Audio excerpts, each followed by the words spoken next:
हाँ तो बेटे, क्या हाल है आप लोगों के। और अब जो है हम डिबेंचर वाला जो हमारा चैप्टर चल रहा था, इसमें ना एक टॉपिक है और बहुत आसान टॉपिक है। इसको रिकॉर्ड करने का एक ही पर्पस है कि इस टॉपिक में बहुत ज्यादा लॉजिक कॉन्सेप्ट्स नहीं है, लेकिन थोड़ा सा फॉर्मेटिंग होती है और वो आपके माइंड में सेट होना चाहिए किस तरीके से मतलब अरेंज करके वो क्वेश्चन करके आना होता है। जैसे मैथ में थ्योरम देखते हैं आप, बिल्कुल वैसे मान लो, और पेपर टाइम पे आप लोग दोबारा इसको आराम से देख पाओ, इसी वजह से इसका क्लास रिकॉर्ड किया जा रहा है। तो थोड़ा ध्यान देना बेटे। टॉपिक का नाम है issue of debenture as collateral security.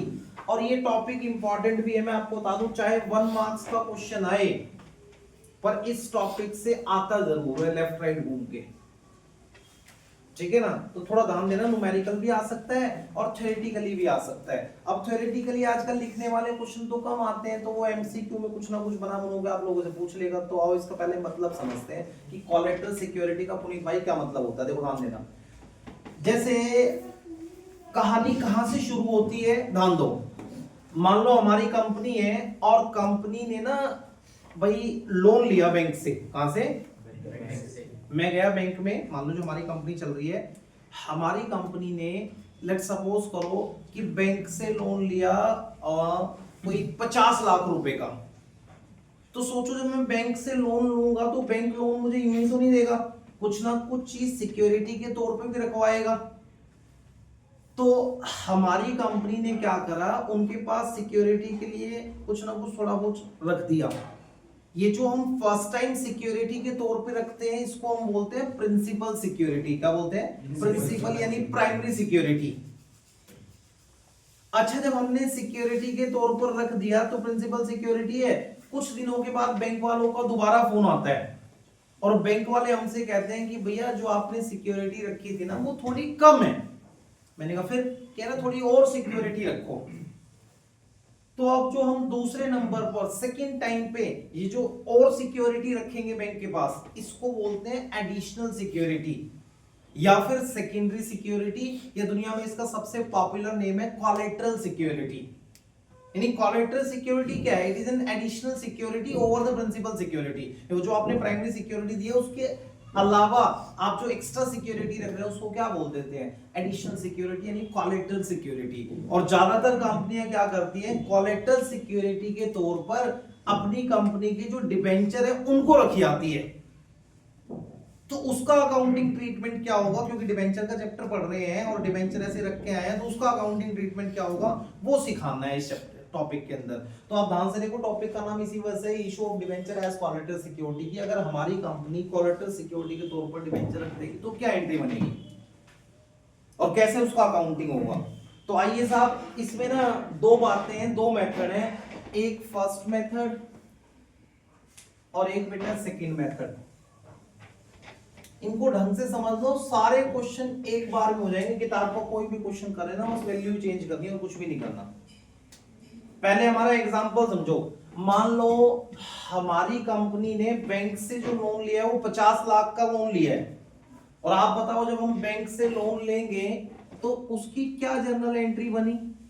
भाई बैंक से लोन लिया तो पैसा आ रहा होगा, तो bank account debit to loan from bank. अब वो लोन अगर एसबीआई से लिया है तो लोन फ्रॉम एसबीआई, अगर पीएनबी से लिया है तो लोन फ्रॉम पीएनबी। ये एंट्री किस चीज की है? जो हमने बैंक से लोन उठाया है उसकी, लॉन्ग टर्म लोन। तो मान लीजिए 50 लाख उठाया है,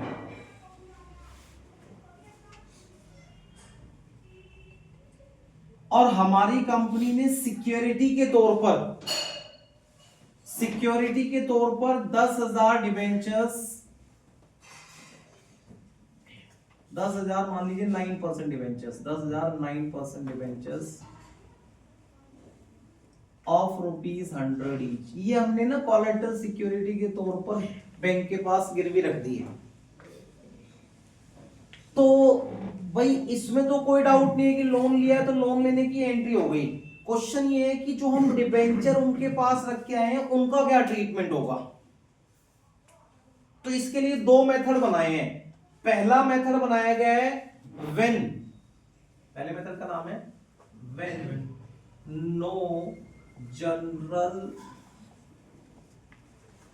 entry is passed for debentures. जहां पर हम क्या करते हैं, ये जो डिबेंचर जो हम बैंक के पास रख के आए हैं उसकी कोई एंट्री पास नहीं करते। और आप खुद सोच के देखो, हम बैंक वालों के पास, भाई मैंने लोन लिया, जैसे चलो ये तो डिबेंचर है, आपने देखा होगा हम कर्जा लेते हैं बाहर से कहीं से, कई बार हम घर के पेपर रख के आते हैं, अपनी जमीन के कागजात। अब मान लो मैं अपने प्लॉट के, अपनी जमीन के पेपर रख के आ गया, तो क्या बैंक की जमीन होगी? मैं कहूंगा ये बात सुन, तेरे पास पेपर रखे हैं, जिस दिन तेरे पैसे दे दूंगा मेरे पेपर वापस दे दिए। तो आप खुद सोच के देखे आओ, हमने उनके पास ये 10,000 डिबेंचर रखे हैं, सच में थोड़ा इशूड है। तो अगर प्रैक्टिकली सोचोगे तो क्या इसकी कोई जर्नल एंट्री बननी चाहिए? भाई रखा ही तो है, ओरिजिनली थोड़ा इशू करें, तो इसकी वैसे भी कोई जर्नल एंट्री नहीं बननी चाहिए। तो पहला और जेन्युइन मेथड है ये, वो क्या है कि भाई जहां पर when no journal entry is pass for debenture, जहां पर आपने ये जो डिबेंचर रखा है उसकी कोई एंट्री नहीं होती, डिबेंचर जो रखा है उसका कोई एंट्री नहीं बनाना, बस जो लोन लिया उसकी एंट्री लिख के छोड़ दो। अब बैलेंस शीट में इसको कैसे प्रेजेंट करते हैं वो भी सुन लो, क्योंकि बैलेंस शीट में प्रेजेंटेशन करके दिखानी होती है। तो ऊपर लिखा बैलेंस शीट एज ऑन, बताओ लोन लिया है तो बैलेंस शीट में लोन जो आते हैं वो कहां आते हैं? लायबिलिटी साइड पे आते हैं। तो मैंने ऊपर लिखा बेटे इक्विटी एंड लायबिलिटी के नॉन करंट लायबिलिटी के अंदर, नॉन करंट लायबिलिटी में पहले नंबर पर होता है LTB, that is long term borrowing. Long पूरा लिख देते हैं, लॉन्ग टर्म बोरोइंग, ये हेड होता है, इसके अंडर में आते हैं सारे लोन। तो हमने यहाँ ऐसे नोट नंबर 1 डाल दिया, इसका नोट बनाएंगे लॉन्ग टर्म बोरोइंग का। कैसे बनेगा देखो, नोट्स टू अकाउंट,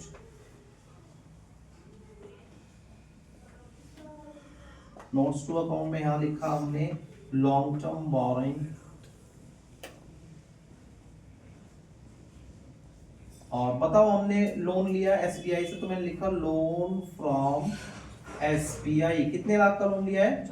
50 लाख। तो यहाँ 50 लाख दिखा दो, और यही 50 लाख ऊपर भी लिख दो। इस पूरे क्वेश्चन में कहीं पे हमने डिबेंचर को दिखाया? और दिखा भी नहीं सकते, क्योंकि वो रख के तो आए हैं, वो सच में थोड़ा इशू करे हैं, इसलिए उसकी देखो कोई एंट्री भी पास नहीं करी और वो बैलेंस शीट के अंदर भी नहीं दिखाया।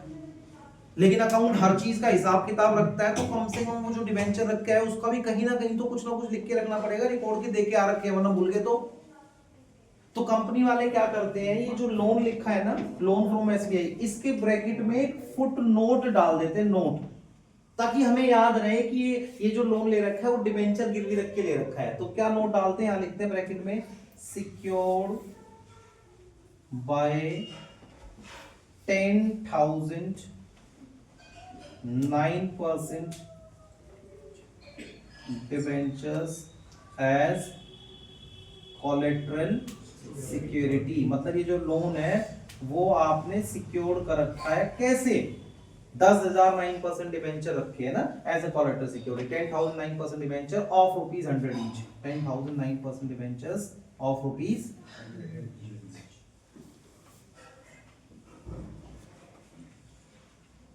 Of ₹100 each as collateral security. तो ये लाइन थोड़ा याद कर लेना, बस ये लाइन चेंज करनी है।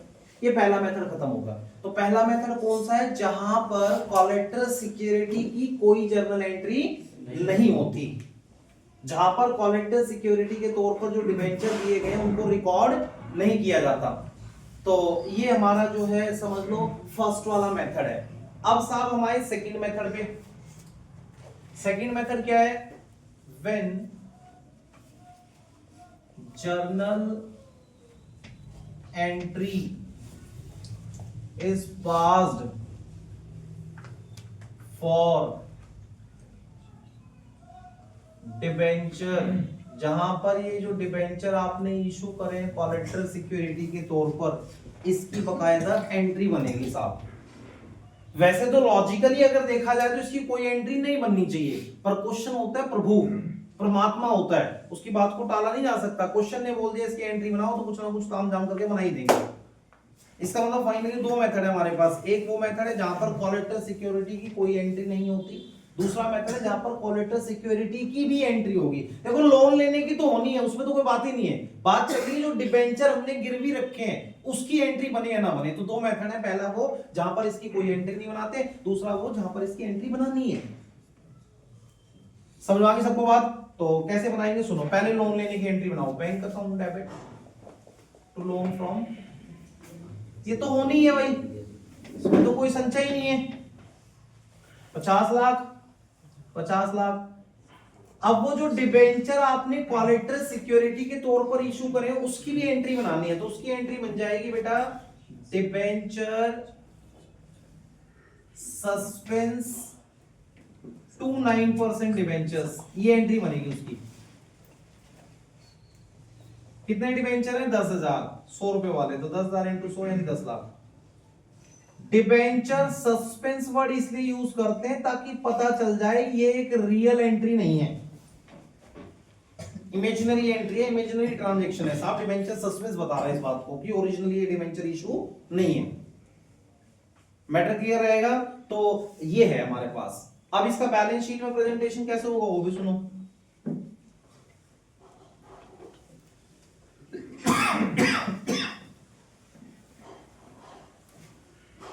बैलेंस शीट में वही स्टाइल रहेगा बेटे, इक्विटी एंड लायबिलिटी साइड पर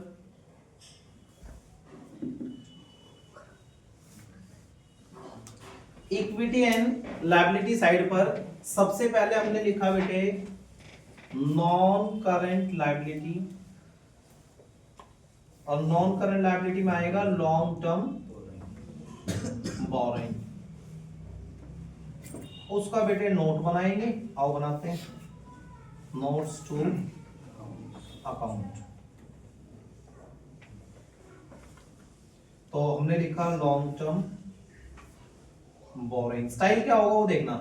बताओ आपने बैंक से लोन लिया है तो वो तो दिखाना ही है, लोन फ्रॉम बैंक 50 लाख। ये बताओ इस बार आपने जब पहले करा तो क्या डिबेंचर की वो एंट्री बनाई थी? इसे डिबेंचर को दिखाया भी नहीं था, लेकिन इस बार तो आपने डिबेंचर की एंट्री बना रखी है तो डिबेंचर को भी शो करना पड़ेगा। दिखाओ यहाँ पे 9, वो भी तो बोरोइंग होता है, 9% डिबेंचर्स कितने लाख के हैं? लेकिन सोचो अगर मैं 10 लाख के ऐसे दिखा दूंगा बोरोइंग और 50 और 10 ऊपर बैलेंस शीट में 60 लिख दूंगा तो सच में 60 लाख का कर्जा हमारे ऊपर। ये जो डिबेंचर है वो तो काल्पनिक है, वो बस इशू करे थोड़ा ना, ओरिजिनली रख के तो आए हैं आप। तो इसको दिखाएंगे लेकिन तरीका ऐसे होगा कि दिखा के भी ना दिखाएं। अब दिखा के भी ना दिखाएं इसका क्या मतलब है? सुनो, लिखा 9% डिबेंचर 10 लाख, देख लिया आपने। अब हाथों हाथ इसमें से माइनस कर देना डिबेंचर सस्पेंस की, जैसे इसके लिए प्रोविजन बनाया हमने कोई। लो, अब डिबेंचर को ऐसे दिखाया कि दिखा के भी ना दिखाए। आपको बोला क्या डिबेंचर को दिखाया? हाँ दिखाया। कैसे दिखाया? ऐसे दिखाया कि दिखे ना क्योंकि सच में वो ट्रांजैक्शन नहीं है तो उसका इफेक्ट नहीं आ सकता ना। और इस बार देखो हमने कोई ब्रैकेट में फुटनोट नहीं डाला। फुटनोट जब डालना चाहिए जब आप लोगों ने बकायदा उसके लिए एंट्री ना बनाई हो। एंट्री बनाई है तो फिर एंट्री से पता चल तो जाएगा भाई, फुटनोट क्यों डाल देता कि याद रहे। अब तो बकायदा एंट्री बना रखी, याद कैसे नहीं रहेगा। अब ऊपर दिखा दो 50 लाख, यानी दोनों ही केसेस में अल्टीमेटली आना वही 50 लाख रुपए। पॉइंट क्लियर है? तो जब भी इस टॉपिक का पेपर में सवाल आएगा तो सबसे पहले आपको ये देखना है कि दो मेथड है। पहला मेथड है जहां पर जो डिबेंचर है कोलेटरल सिक्योरिटी वाले, उनकी एंट्री पास नहीं होती, ये पहला मेथड है। दूसरा मेथड है जहां पर ये जो डिबेंचर है कोलेटरल सिक्योरिटी वाले, इनकी एंट्री बकायदा बनाई जाती है। पॉइंट क्लियर है? ठीक है, तो पेपर में पढ़ लेना कौन सा मेथड है। ना बताया हो तो वैसे हम इसको ज्यादा प्रेफर करते हैं, सेकंड वाले को ये कर देना चाहिए। एमसीक्यू में पूछ लेगा, कई बार डिबेंचर इशू करें कोलेटरल सिक्योरिटी के तौर पर, उनकी एंट्री बताओ तो ये एंट्री होती है। मैटर क्लियर रहेगा? इसको हम कई बार ऐसे भी कह सकते हैं, बहुत बार पेपर में ऐसे लिख के आ जाता है कि company wanted to show the debenture in balance sheet. Company चाहती है डिबेंचर्स को शो करे बैलेंस शीट में। तो बताओ शो फर्स्ट मेथड में करा कि सेकंड में? सेकंड में। तो इसका मतलब ये वाला मेथड है, company do not want to show the debenture in balance sheet free वाला। अब मैं किताब का कोई भी क्वेश्चन पढ़ूंगा प्रभु, तो बस दो चीजें चेंज होगी, एक तो लोन की वैल्यू चेंज हो जाएगी और ये 10,000 के बदले 5,000 डिबेंचर हो जाएंगे, 7,000 डिबेंचर हो जाएंगे, है नहीं। तो फिर भी एक क्वेश्चन फॉर्मेलिटी के तौर पर पहले उससे पहले आप इसको प्लीज लिख लीजिए साहब।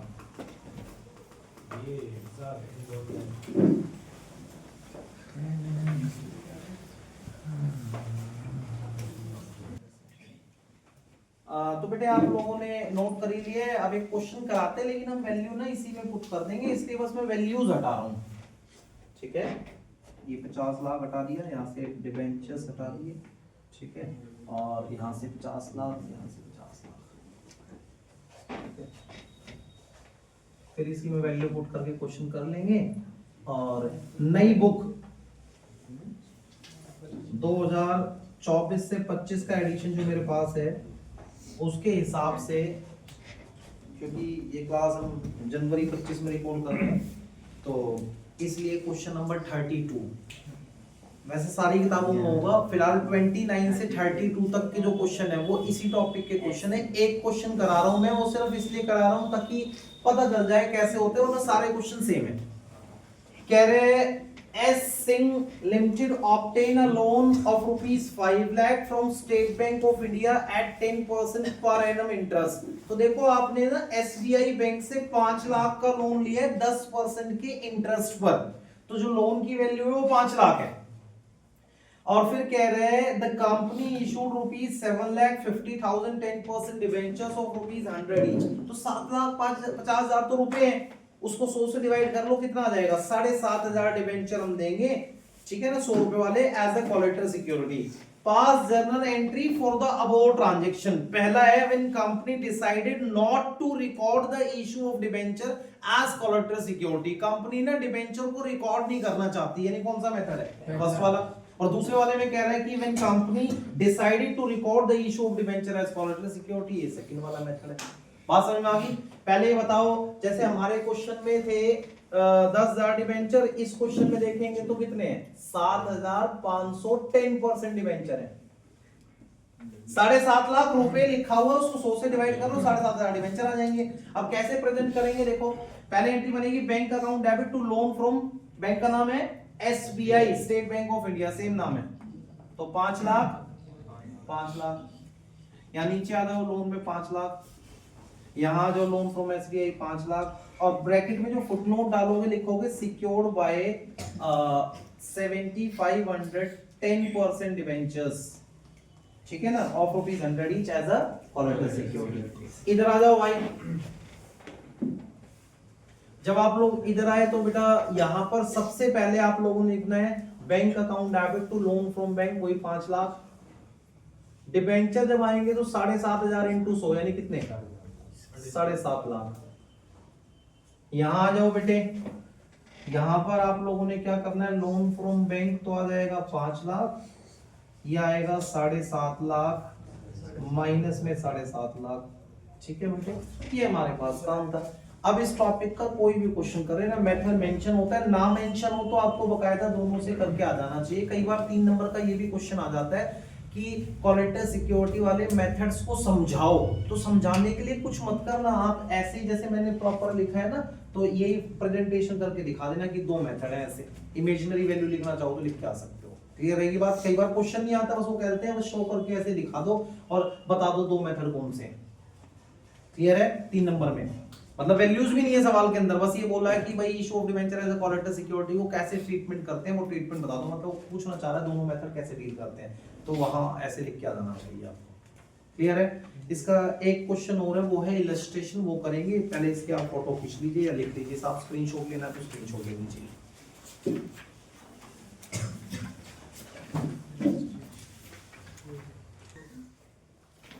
तो साहब ये आप लोगों ने लिख लिया होगा, और यहाँ वैल्यू भी लिख लेना बेटे, 5 लाख आ जाएगा, ठीक है ना, और ये 9% के बदले 10% आ जाएगा। खैर अब ना इसका थोड़ा आगे बढ़ते हैं, और एक ही क्वेश्चन है बुक में जो कराने वाला हूँ उसको और समझ लो, फिर ये टॉपिक कंप्लीटली खत्म है हमारा। फिलहाल एक्सरसाइज में ना इसके 4 क्वेश्चन है, वो चारों कर रहे ना, वो तो इसी टाइप के हैं, बस लोन और डिबेंचर्स की वैल्यू चेंज होगी और कुछ भी नहीं। अब जो दूसरा हम डिस्कस करने वाले हैं वो क्या पॉइंट है वो समझते हैं।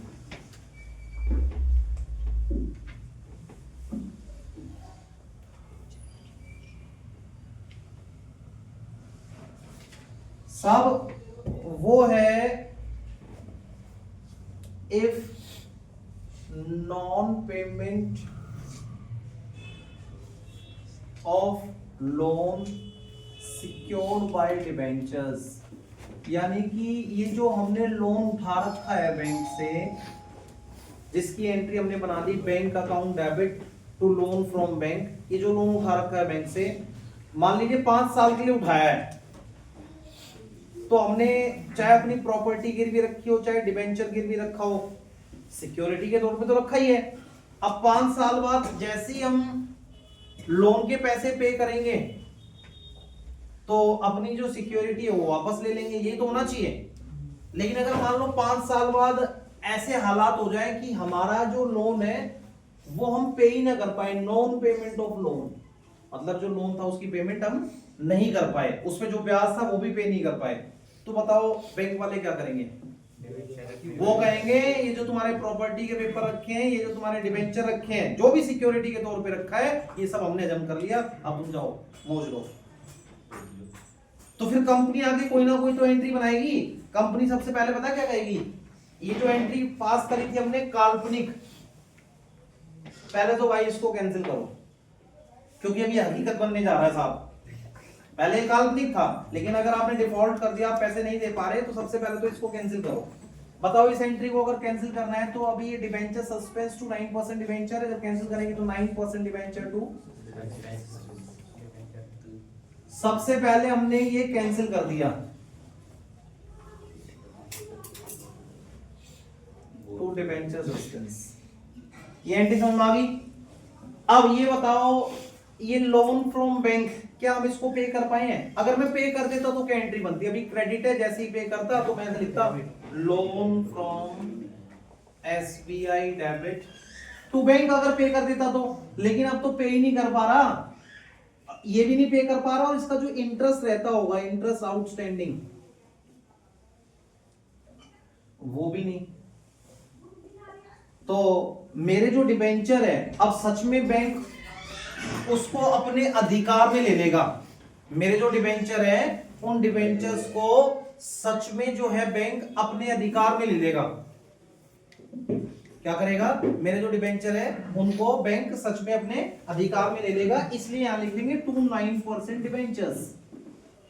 और 9% डिबेंचर में अमाउंट कौन सा आएगा? लोन का और इंटरेस्ट आउटस्टैंडिंग का। यानी ये एंट्री हमें ये दिखा रही है कि अब कंपनी ने सच में मान लिया कि डिबेंचर ओरिजिनल इशू और कर्जा हो गया, और बकायदा इन पे अधिकार किसका हो गया? बैंक वालों का होगा। तो ये एंट्री कब पास करनी है? आज से 3 या 4 साल बाद, अगर आप कर्जा पे नहीं कर पाए तो इस बात के ऊपर किताब में वैसे सवाल ही नहीं है, बस एक ही इलस्ट्रेशन बनाई है, वो आप लोगों के साथ शेयर कर देते हैं, बात को समझिएगा भाई। 27 इलस्ट्रेशन है नई बुक के हिसाब से, जिसमें पुरानी बुक है उसकी बुक में 25 भी होगी। देखो कह रहे हैं G limited issued 10,000 10% debenture of 100 each as a collateral security for loan of ₹8 lakh from Dena bank. तो साहब 10,000 डिबेंचर है 100 रुपए वाले, और लोन ले रखे है 8 लाख का आपने दीना बैंक से। The company was unable to repay the loan on which interest payable was 2 lakh as on 31st March 24। कह रहे कंपनी अनेबल है, अपना ये लोन है जो 8 लाख का उसको पे नहीं कर पाएगी, और इसके ऊपर इंटरेस्ट भी है 2 लाख का आउटस्टैंडिंग, वो भी नहीं दे पाएगी। अब वो कह रहे हैं दीना bank on 31st March 24 exercise the right vested in it by way of debenture being issued as a collateral security। उन्होंने अपना अधिकार ले लिया बैंक ने। क्या अधिकार भाई? जो डिबेंचर रखे गए थे अब उनको भूल जाओ, उनके मालिक हम बन जाएंगे साहब। तो बताओ जब ऐसा हो जाएगा तो फिर आपसे बोला pass journal in the books of G as on 31st March 24। तो वो आज लोन लिया डिबेंचर रखे उनकी एंट्री नहीं पूछ रहा, वो तो कह रहा है जिस टाइम डिफॉल्ट हुआ 31 मार्च 2024 की एंट्री बनाओ। यानी 3-4 साल के लोन लिया था, 4 साल बाद जब घटना होगी तो उसकी एंट्री बनानी है। अगर शुरू से क्वेश्चन बोलता कि हाँ भाई शुरू की बनाओ और आखिरी की बनाओ, तो दोनों बनती। अभी फिलहाल ये वाली एंट्रियां नहीं होंगी, बस ये वाली बनानी है। तो बताओ हमारे पास क्वेश्चन में कितने परसेंट डिबेंचर है? 10%। तो यहाँ लिखो 10% डिबेंचर्स टू डिबेंचर सस्पेंस। ये एंट्री कब बन रही है? लोन लेने के 3-4 साल बाद, जब पेमेंट करनी थी उस टाइम आप पेमेंट नहीं दे पाए। तो 10% डिबेंचर टू डिबेंचर सस्पेंस। कितने डिबेंचर से? 10,000, 100 रुपए वाले, 10 लाख, 10 लाख। अब बेटे एक काम करो, लोन का अमाउंट कितना है 8 लाख, इंटरेस्ट कितना है 2 लाख, इन दोनों का टोटल 10 लाख। मैटर क्लियर है। तो ये हमारे पास काम है, ये एंट्री जब पास करनी है जब नॉन पेमेंट ऑफ लोन, आप लोन पे नहीं कर पाए, क्लियर है बात। तो लोन पे नहीं कर पाए तो पहले ये वाली एंट्री कैंसिल होती है, फिर लोन कैंसिल करके उसको सच में डिवेंचर्स बना दिया जाता है, असली कर्जा असली अधिकार दे देते हैं उनको। क्लियर है सबको बात। तो इसके ऊपर एक ही क्वेश्चन है, तो वो आप देख लेना बेटे, या 10% लिखो, जिंदगी का मकसद पूरा हो जाएगा। अब साहब ऐसा है, ये टॉपिक हमारा यहीं फिनिश है। इस टॉपिक के जितने भी क्वेश्चन है, चाहे किसी सैंपल पेपर में हो, चाहे बुक में हो, जहां मर्जी हो, आप आराम से सारे क्वेश्चन कर सकते हैं, ठीक है ना। नेक्स्ट क्लास में मिलेंगे साहब, इसके क्वेश्चन जरूर कर लीजिएगा। ये इलस्ट्रेशन नंबर 27 है। लो जी साहब, बाय बाय।